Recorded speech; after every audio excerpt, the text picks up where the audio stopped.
Bagamat nasasadlak sa 0-3 losing start, tiwala pa rin ng dalawang dating PBA cagers na kaya pang umusad ng Gilas Pilipinas sa knockout round ng FIBA World Cup.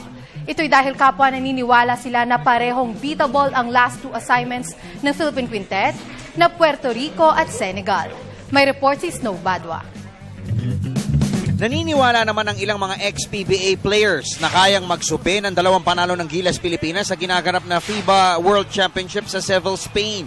Ayon kay dating San Miguel Center Noli Banate, bagamat malalaki ang mga kalaban natin ay hindi nawawalang ipamalas ng national team ang kanilang laki ng puso. Malalakas din yung Gilas dahil matagal na rin na nagsasama-sama. Kailangan sipag at tiyaga siguro kailangan. Sa panig naman ni dating San Miguel strict shooter Elmer Reyes, tiyak na kinatatakutan na tayo ngayon dahil maging ang superpower ng Argentina ay binigyan natin ng matinding sakit ng ulo kagabi.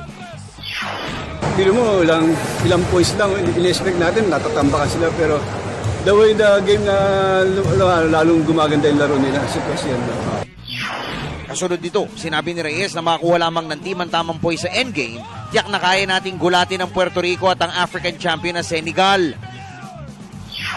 Maganda na pinapakita nila lang sa first and second game, at least natalo at least 2 or 3 points, mga pa manalo, at may chance pa rin tayo sa players sa team, no? Bagamat nakakapag-absorb na ng 3 talo sa World Cup, hindi maikakaila na nagpapakilalang muli sa world basketball scene ng Pilipinas. Kaya't dalangin ang mga past basketball heroes ng bansa naway matranslate na sa tagumpay ang ating mga sorry losses sa torneo. Para sa PTV Sports, Snow Badwa, Bangkok, Thailand.